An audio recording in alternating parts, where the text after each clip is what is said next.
A good morning to you. My name is Khuluma Ngoskiti, and today we're in Sandton for the Black Business Council Roundtable discussion with the Minister of Higher Education and Training, Honorable Minister Naledi Pandor, with topics like entrepreneurship, free higher education, and so much more will be discussed.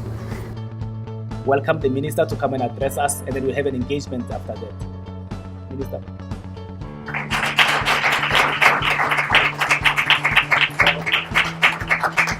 I was getting worried that I'll never get a chance to speak. Starting to say, why am I here? But thank you very much for this opportunity. Actually, Program Director, you're somewhat wrong because I've not really honored the invitations that I have had them honored by my senior officials in my previous department of Science and Technology, because somehow we always had a problem in terms of the diary. So when I got your invitation and realized that you hadn't lost faith or patience with me, I thought I had to prioritize this particular invitation. And so that's why I'm here, and I'm really sorry I couldn't make it when I was in Science and Technology, but I know you had many excellent discussions with my DG and the senior officials of the department, and I was aware there that there were some possible initiatives that would be undertaken between Science and Technology and yourselves, and I hope this will continue, even though one is no longer there. So then I think what we will do, because I'm not absolutely certain as to what it might be you're interested in. So we'll have a broad discussion, but I'd like to make some remarks, if you do not mind, as a beginning. And because I've been a teacher and a lecturer before, I do tend to go on a bit. So if I'm taking too long, I don't mind if you stop me. It's absolutely fine with me. Let me begin by saying one of the biggest challenges that confront the African continent is the development of its human resources. This is a huge and significant objective that we all have to pay attention to and undertake as a continent, and of course as South Africa. You know full well, more than I do, that we are still confronted with a legacy that we inherited of Bantu education. I'm currently completing some research. You won't believe I'm still a student, and I'm looking into this issue and its impact. And it's severe. It's one of the worst aspects of social engineering, and I think we don't give enough intellectual attention to that legacy in terms of its impact on our ability to successfully develop critical, well-skilled, well-honed human resources to contribute to our economic objectives and the social progress that our country needs to make. And this feature occurs not just in our country, but in all of the continent where we've experienced colonialism and the lack of the independence and freedom to be the ones who inform the character and nature of our education systems. So it's been a fairly debilitating challenge that we've had to respond to. Well, in my view, great kudos to South Africa that right at the inception of its democracy, it took some of the most fundamental decisions around educational provision.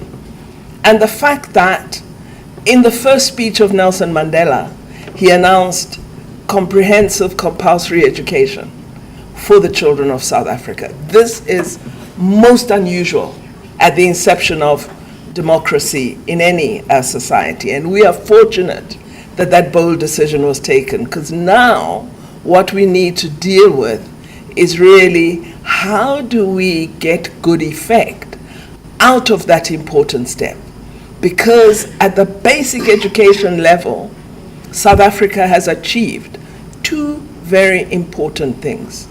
Firstly, you have a right to 10 years of compulsory education. So 3 actually. You have that right as a policy, very important.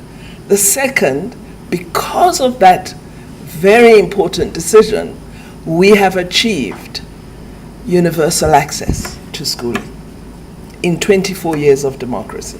This is quite incredible. And the third aspect is we have achieved gender equity. In fact, of the developing countries, we were one of the few that met that particular Millennium Development Goal, that girls and boys are in school in equal number. In our country, girls are not denied the right to education. These 3 are very, very important achievements if you are to overcome that legacy I have referred to. I begin with them because, colleagues, I think South Africa is too busy with negativity and pessimism, and that we need a backbone of confidence to support us in advancing to the kind of fundamental success that we want. So I always begin by looking at where I think we have made progress, and then I can come to the challenges. But we are too immersed in challenges, and therefore we do not always identify the opportunities, the levers, and make adequate use of them. So part of my political enterprise is to infuse confidence in people. Not a confidence that is ridiculous, it's not a simplistic notion, but one that says, while indeed there are hard tasks, we have within our society a range of opportunities, of levers, that if we manage them effectively, we can indeed achieve significant success. So I come then, having made those introductory remarks to higher education and my boring talk. Let me then say, in South Africa, we were again lucky that we inherited a functioning higher education system with some really robust institutions that have an amazing research capability. Some are weak, but the strength we have are these research-intensive, very, very successful universities on whom we can build to strengthen the entire sector. Many countries on the continent begin independence with no university system, and if you go through them, you'd find the first national university would be started immediately after the democratic achievement. With us, we inherited quite a number, over 25. So we have a university system with a firm foundation. So what is the challenge? The challenge that we confront is to enhance quality within that system, is to ensure that we are responsive in terms of producing the critical skills that our country needs, because many of our institutions don't have the critical disciplines of engineering, of medical sciences, of science, and so on. So we are weak in that regard. We're not producing the number of engineers that the country needs. We're not producing the number of financial graduates that we need, not BComs, but your statisticians, your actuarial scientists, your data competent economic graduates. So there are key skills lying within particular sectors in which we still lack capability. One of the challenges we often confront is when, as government, you wish to develop indicators, data on various indicators, you don't find you have the skilled people easily available in your country to establish a dedicated unit whose core business is on an immediate sense to be able to tell you how many economists do you have, who's actually hungry, where do you direct food, and so on and so forth. So there are a range of what we call critical skill domains in which we need to give dedicated attention. You would know better than myself. I discovered this in 2012 when I was Minister of Home Affairs, that South Africa was importing welders. And I thought, how weird. I was presented with a list of 1,200 foreign workers who were to come into South Africa to do welding at Medupe, Kusile, and other places. And I thought, I'm not signing this. A welder is a dirty person, greasy. Why would, we import such skills? Well, when I went into it, actually modern welding is not the way we know it, the ironmongers of the old day. It's a fairly high skills sector. So I had to sign in order for us to be able to have the projects get underway.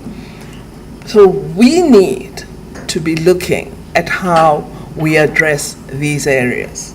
Many, many companies in our country are struggling at the moment, even with what they call tooling and design. I don't even know what it is. But these are scarce skills.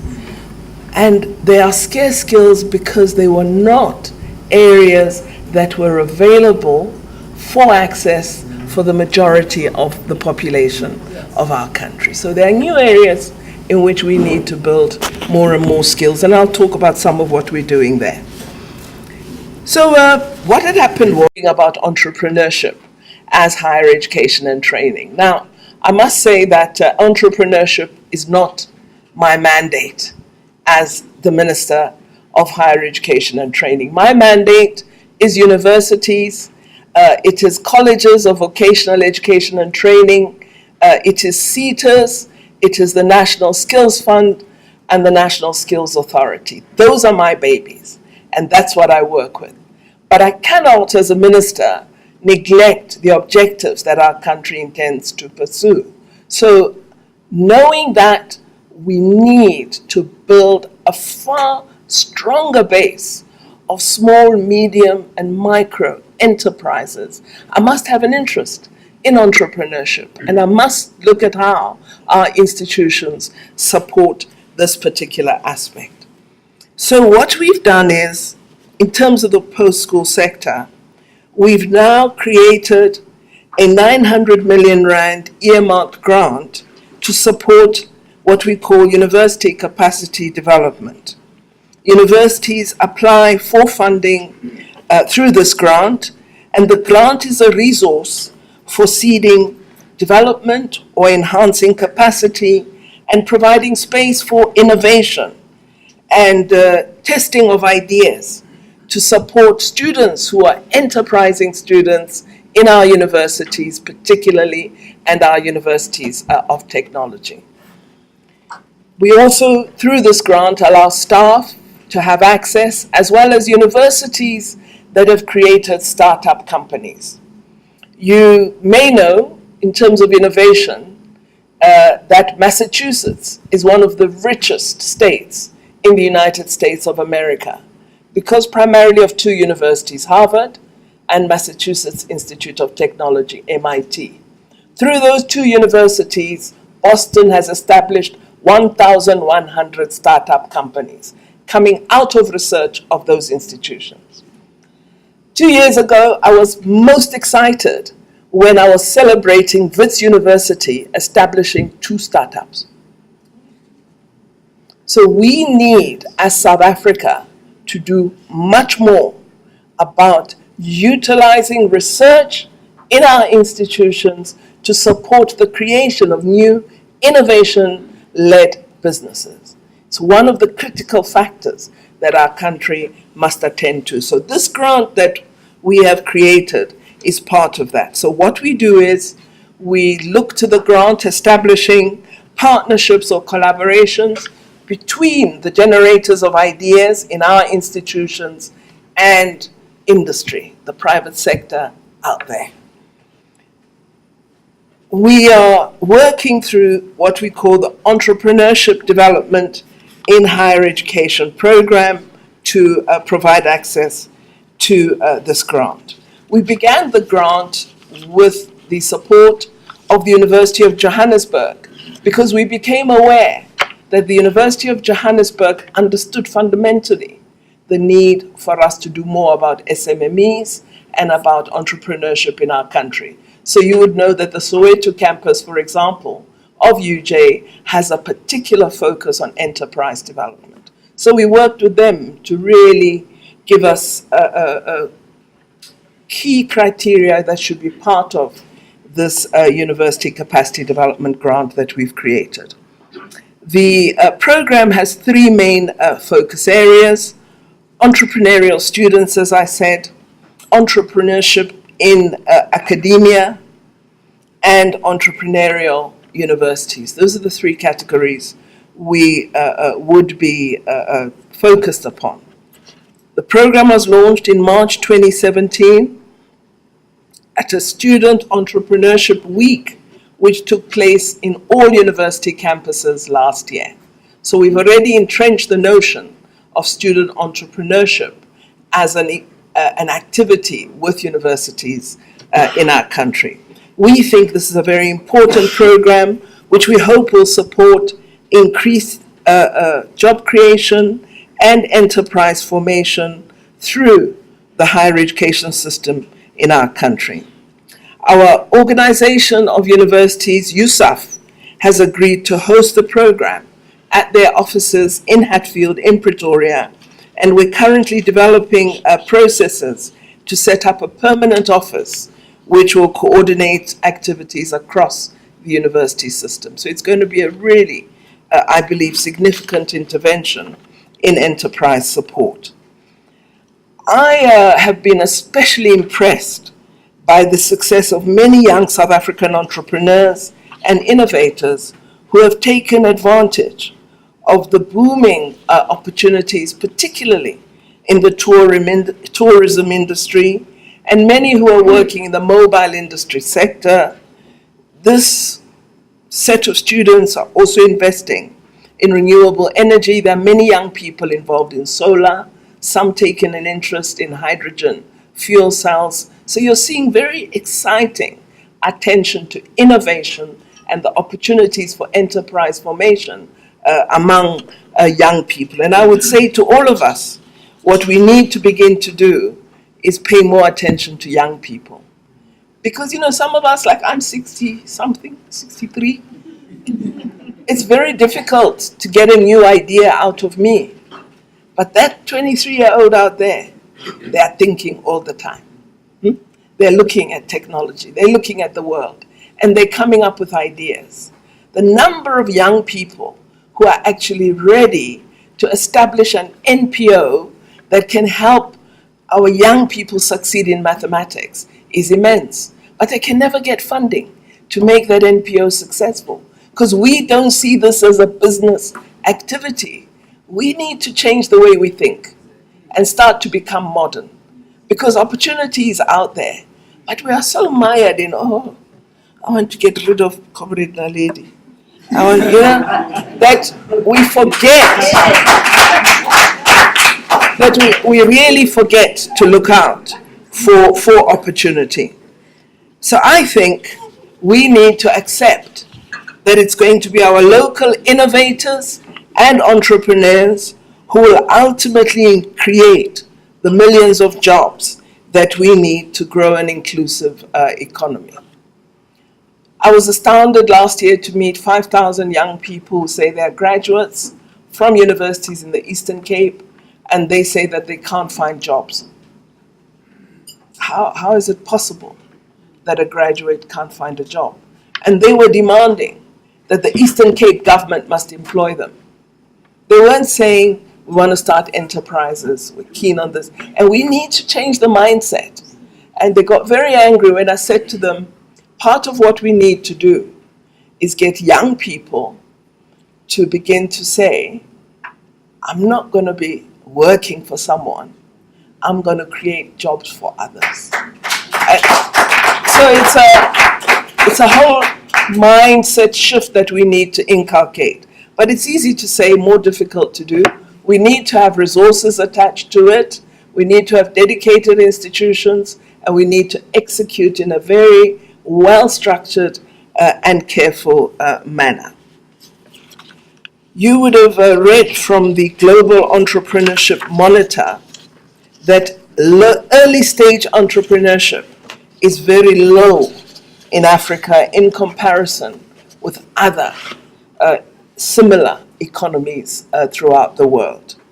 we need a great deal more to do. We have a great deal more to do as South Africa. We, of course, as the higher education, are not alone in promoting entrepreneurship. It is the baby of the Department of Small Business Development, and of course the Department of Trade and Industry has put a number of initiatives in place, some of which are beginning to show really exciting green shoots. And of course the Department of Science and Technology is grabbing onto those innovations and helping to convert them into business enterprises through the Technology Innovation Agency. So there are exciting things happening, and we need to grab onto them. We have, of course, spaces supported by government and the private sector, such as the Innovation Hub in Tshwane, which I would want to see grow into something really tremendous, as well as the fantastic Cape Information Technology Initiative in the city of Cape Town. I wish to see some of these duplicated nationally. I was hoping before President Ramaphosa removed me that I would do it in science, through science and technology. So I'm hoping now, Mr. Mvalo, that in higher education you won't stop me, because I really believe that what our country needs is hundreds of creative spaces where young people know they don't have to worry about internet access, they don't have to worry about having access to a laptop or whatever airtime they might need, that they have a dedicated space they've been given to explore, develop their creative ideas, and that someone will mentor them to make those ideas a reality. And of course, it's not only the state that would do this, the private sector has to come into play. And so I think as the Black Business Council, you need to be doing much more about asking the private sector, what exactly are you doing? I heard the colleague from Sanlam with the figures, she was putting out. It was in the millions. We want to see it in the billions, and what we also desire is that when we talk about a commitment, we don't just want to hear about the commitment at the microphone. We want to know, what is it doing in practical reality? Is it out there? We've been hearing about this 1.5 billion. Where is it banked? Why is Minister Zulu not telling us that she has it in her hand? Because everybody's talking about it, but we are not asking where it is. And colleagues, I believe it's very bad to have organizations that are not publicly articulating issues. And so really, as the Black Business Council, you have to be the voice of young people. Young black people, young white people, young people in our country. Because we cannot have a youth that believes they have no hope. And it is you, many of you are managers in the private sector, or you own your own businesses. I'm not close to private sector people, but you are, you work with them. You should be asking. And your membership in BMF, who have senior managers, should be tasked to ask, in my company, what is the contribution to that 1.5 billion? Have you made it? Which bank account did you send it to? Who's overseeing it? Because I don't think we can have change by being polite. Yeah, we have change by being activists. And so what you must never lose is, because you're wearing a nice jacket, is the activist edge. Don't let the jackets make us bureaucrats, because that doesn't advance our cause, doesn't advance what we need to do. But let me stop being political. We also then, to add to these creative spaces, as science and technology, they've begun to work on developing a network of science and innovation parks in our country, utilizing the legislation on special economic zones. And this is being done in cooperation with China, who've been particularly successful in this area. A key requirement for these developments to actually help us is that we have to, as we implement them, tackle the spatial legacy left by apartheid planning. So for example, when we were discussing this notion of where do we locate these science and innovation parks, if anyone told me Sandton, I threw them out of my office. And I said, go and look at Mamelodi or Atteridgeville or Soweto or Khayelitsha, because we need to change the apartheid spatial pattern. And by changing it, I don't mean we move everybody into the center of Cape Town. We move industry and innovation to where people are. We must create new industries and not balk at doing that. So we also need a mindset shift, you see, because sometimes what we look at is where there's already development. And we don't see spaces without development as spaces for initiating new activities. So we certainly believed that these new hubs, these new science and technology parks would be located in spaces that alter the way we design opportunity at the moment. As actors in small and medium-sized business sectors, you would know that SMEs contribute 40% of our GDP and account for 60% of employment in South Africa. Incredible statistics, incredible support to our economy, and not always highlighted as we have public discourse. We are attempting to improve the environment for small and medium-sized enterprises, and we're working with various partners to ensure that we really expand financial and technical support to motivate social entrepreneurs and non-governmental organizations to support them to expand and extend their social innovation activities. In fact, we've agreed that we're going to establish what we call a social innovation fund, because a lot of opportunities also lie within that area of opportunity. We also have initiatives that the IDC has made available, particularly to young people between the ages of 18 and 35.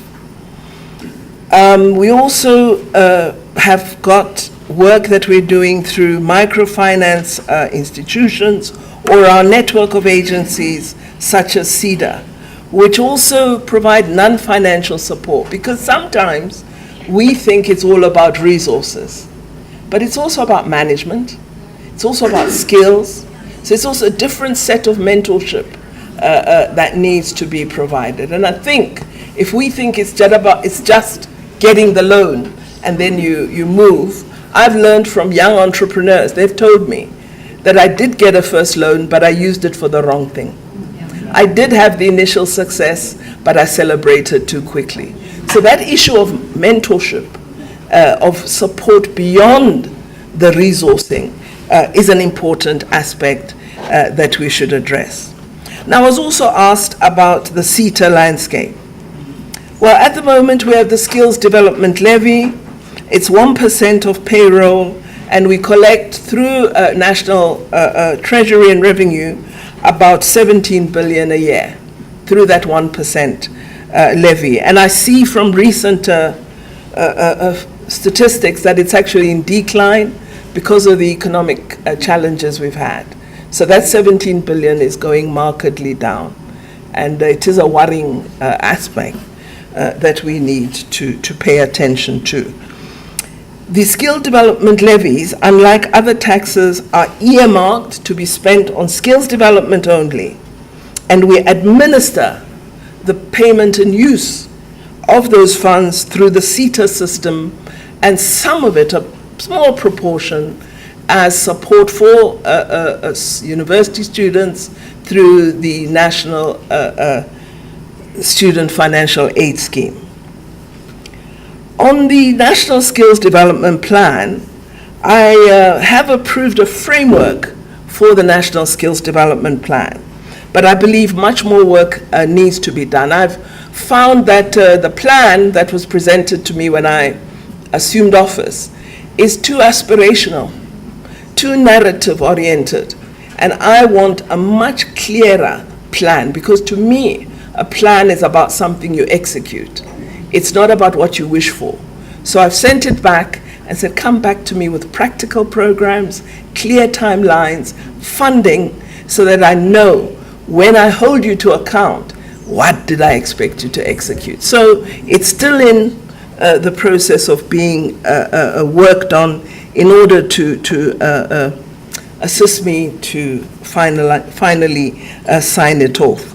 I know that through your representatives at the National Skills Authority and in NEDLAC, you have been involved in deliberations on the NSDP, and I hope that you would support me and my notion of more concrete structure as the discussion comes back.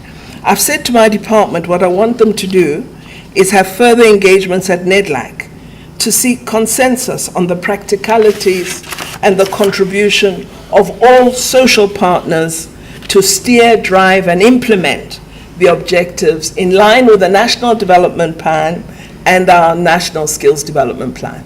So I've given them a little agenda to take back to NEDLAC as they discuss, so that it doesn't seem like I'm being cheeky and just throwing it out. Because they say, this ignorant minister, she's just coming here and spoiling things. I also asked them to further engage with the Department of Planning, Monitoring and Evaluation on the NSDP, especially relating to socioeconomic impact assessments. You know that our cabinet introduced the need for the socioeconomic impact assessment system, or CS, with regard to all proposed policy instruments. And in the document I got, there was no CS, so if I don't have an assessment of the likely impact, I can't approve it. So I've said that that process must be undertaken. And then thirdly, that they should convene targeted engagements with social partners such as business, labor, and training institutions. And the aim of these deliberations would be to enhance relations, to align the priorities of social partners, and to consider any new proposals which might support our implementation of the Skills Development Plan, and also better align the skills development landscape as a key intermediary between education and the world of work. Speaking earlier, the chairperson said, our universities are not producing the graduates that the employing sector wants. It's very difficult to do. And in South Africa, there's been almost a resistance or rejection of what's called manpower planning in the old terms. So we don't do it. But there are signs that some of the skills that young people get in humanities degrees and in the social sciences make them better suited as strategic entrants to the workspace, and that it is students in the core professions that seem to lack these skills. So we need to look at what is done in terms of the curriculum in order to ensure that all young people have skills and that they can indeed be taken up. I must say, having said that in terms of employment statistics, if you have a degree, you have a far better chance of finding employment than if you do not have one. So graduates are finding employment in larger numbers to those students who've not fully completed post-school education. So what are some of the exciting things that we are involved in? Well, our department has played an integral part in the planning processes that led to the launch of YES, the Youth Employment Service, on the 27th of March. I'm sure some of you were there. I believe it's important to state that the key motivation in conceptualizing YES, over and above what we are doing to tackle youth employment. So YES doesn't displace any initiative. It is in addition to. And often, the way the private sector responds to initiatives is right. Now we can step out of this one and go into that one. No. President Ramaphosa was very clear that this adds to the slew of interventions to address youth unemployment. So it essentially means we won't substitute or replace any ongoing programs. Corporates which are currently funding internships, apprenticeships, and other workplace-based learning programs, whether from the levy funds or their own corporate social investment resources, will continue to do so. But over and above, they will also assist more by participating in YES. So you need to convey the message. Who are your YES employees? You need to start asking in the various corporates. Another important initiative, which I hope BBC will take closer interest in, is our centers of specialization for artisans through the TVET college system. We need partnerships which will generate solutions to address the many challenges that we face as a country. So, apart from needing the confidence I'm promoting, we need variety of solutions. No one solution on its own will work. So all of us need to look at developing a number of different and creative interventions. Our Centers of Specialization program involves employers agreeing that they will provide apprenticeships to young people. Our colleges will provide the training, and the Department of Higher Education and Training will provide funding and the policy framework. That is our centers of specialization. So what we've agreed, we've taken college A and B and said to them, you will be responsible for training the modern welder. And then we've gone to the Welders Association and said, tell us who are the people who need welders so that we can contract with them that they will take these young people as apprenticeship. So before we even begin training, we already have agreement. And we've said to the Association of Welders, help us to make sure at College AB, we actually are offering a high skills, well-crafted welders training program. So that is the intervention that we're calling centers of specialization. We're beginning with just a few colleges, about 19, with 13 skills domains. We've chosen the skills very carefully: electricians, plumbers, electrical engineers, carpentry, bricklaying even, because you know we lack bricklayers.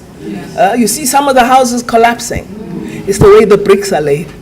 It's how the plastering is. All of that contributes to poor quality. So we need bricklayers who will build a building that will last for a century or more. And you need training for that. It is a skill in itself. So our Center of Specialization program is one I'm extremely excited about. And while we will begin with this pilot from 2019, taking about 790 young people, our intention, should it succeed, and I have no reason for it failing, will be to expand it exponentially. So it's quite an exciting initiative. You're also interested in this fee-free higher education. And what will happen beyond its inception this year. We've introduced free higher education, implementing it through the National Student Financial Aid Scheme. We're not creating a new institution. NSFAS remains as the funding administrator.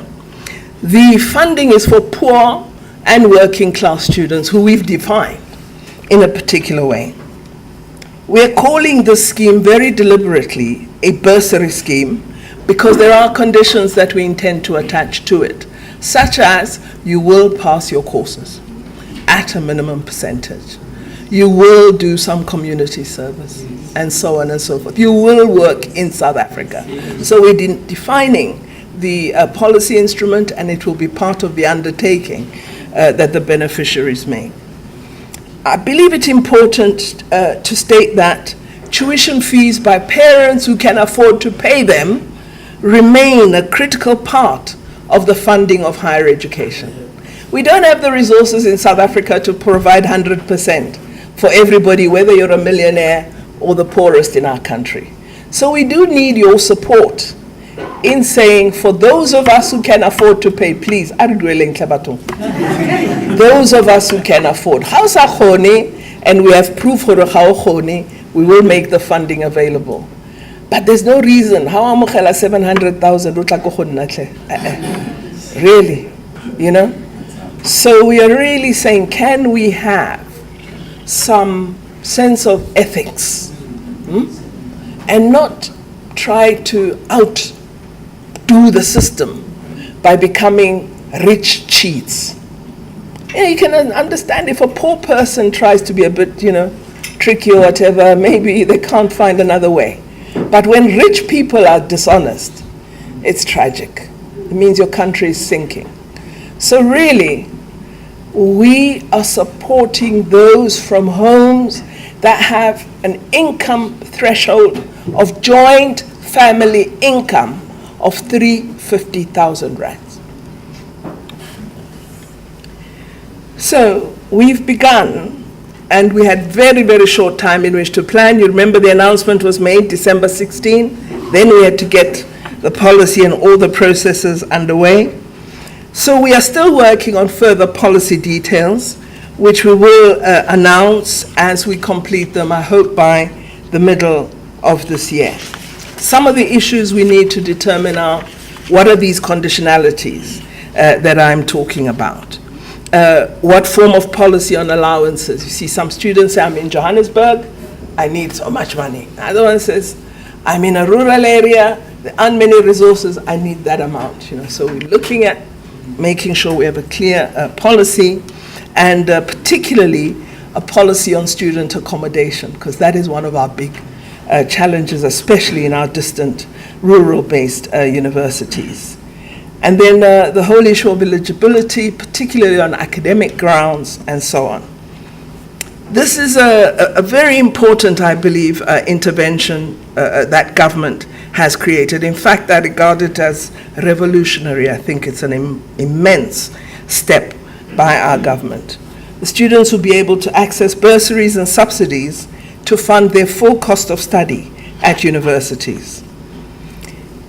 We also will be providing extended financial support for poor and working class students, and ensure that we support them academically through foundation programs in the universities and the TVET colleges. That academic support has been a link that's somewhat missing. So we're now making grants available which are earmarked, so they're ring-fenced for foundation programs to support young people who might find they struggle with the academic program. All students would be required to pay registration fees, but all those who qualify for support from our scheme, whether first-time or continuing students, will have the registration fee paid by the National Student Financial Aid Scheme. And we've had a smooth beginning to the year, because we did make what are called upfront payments to institutions in order to cover the needs of those students who would become NSFAS beneficiaries. Students already in the system and funded through the National Student Financial Aid Scheme under criteria that are in existence will continue to be funded, provided that they meet the household income threshold of the old system, which was 122,000 Rand of joint family income per annum. The packages of these students are going to be converted, that loan portion, into a full bursary. Funding will be made available as a bursary with clear conditions for those who qualify. We estimate that about 40%, that's 4 out of 10, of all first-time entering students will qualify for National Student Financial Aid Scheme support in 2018. This is a massive advance for South Africa. So we are really extremely thrilled at having developed this particular intervention. I also believe that in terms of employability, we have seen massive advances in our country. For example, 70% of students in public higher education are black students, and 60% are female. It's amazing. So together, these statistics represent a major and huge shift away from the discriminatory education system which hobbled our country for decades, as well as the majority of our people. These changes represent a massive step forward in empowering young people and through them bringing opportunities for our economy to grow and thrive. But of course, while these might represent good steps, the fact is we still have much more to do as a country to open up higher education to all deserving young people.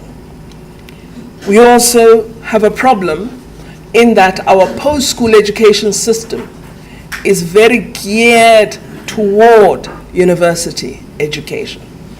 We in South Africa, unlike all other systems in the world that have a university system, we have what's called an upside-down pyramid, because in other societies, fewer students are in universities. The majority are in your technical and vocational college sector. In South Africa, the bulk are in university, minority in TVET. We have to upend that pyramid and change its character if we are to be successful.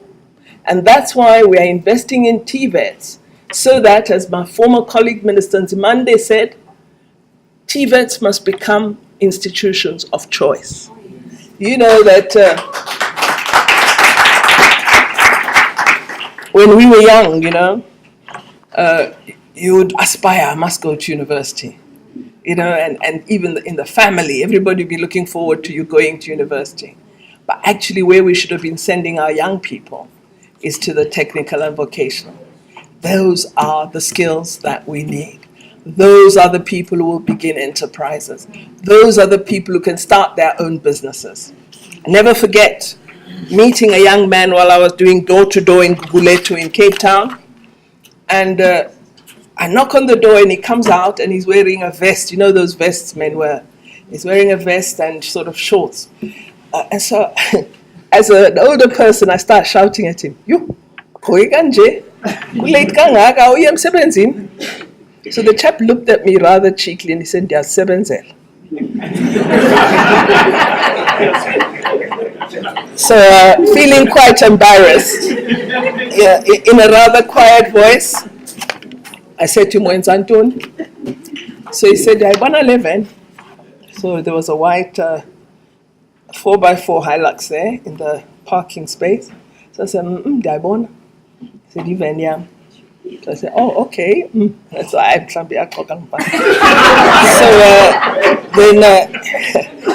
then he said, "I'm a plumber and I run my own business. Ndiyakhetha ukuthi ndisebenza nini." And I said, "Oh, all right. Hayi. Ndathula ke. Ndamcela ukuthi uzovotela ANC yakithi. Sibongo ndahamba." So it is through TVETs that we get such young people who have the confidence, the training and the skill to begin their own enterprises. So we have to change and put more emphasis on TVET colleges. We need to support the TVETs to grow substantially, to become quality institutions and extremely responsive to the changing labor market. They have to be flexible enough to help address our country's skill shortages as well as its developmental needs. I know my colleagues in universities are going to be very concerned because I'm going to be spending a lot of time focused on TVETs. It doesn't mean I regard universities as unimportant. They are vital to any society that needs to develop, but where we need the real change and development is in that sector. You see, I can't ask a TVET to train a mechanical engineer, and there's not one lecturer who's a mechanical engineer. I can't ask them to do a whole host of things if I haven't provided them with the upgrading and training to have those skills, if I haven't built relationships with industry to be able to come into the TVET where I have a gap, have a manager from a bank coming to give a lecture in that college. So it's a whole new relationship, a whole new characterization that we need to achieve. And that's some of what I certainly hope to be working on. We also, of course, have to ensure that schools work harder to reduce dropout rates while ensuring that the majority of our students in universities graduate in regulation time. It's absolutely a fear to me when I think about the dropout and throughput rates in our institutions of higher learning in South Africa today. These dropouts still represent and reflect the apartheid era characterization of South Africa, and we've got to change that fundamentally. So we require then a responsive, properly planned and effective post-school education and training system. And we are hard at work trying to make this happen. Of course, I haven't spoken about, as I conclude, what we're trying to do with what we call community education and training centers, which are going to be the offshoot for us developing a vibrant community college system. And what I see there would be the young person and adult able at any time during the day to come in and through a range of offerings get skills in budget management or in any other area they might want to get training in. So these should be vibrant, modern institutions, very different. I'm not going for the adult education center model. I'm going for community colleges, 21st century. So this is what we want to achieve. So let me leave it there, because I think taking up these challenges is something I hope all of you will join us in as our government. I believe that you can help us to achieve some of these objectives, and in particular, help us support our young people to have faith that they do have opportunity in our country and that they can indeed succeed. We've begun the first steps. We now need partnerships through yourselves and other organizations to make the change that we want happen. Thank you very much.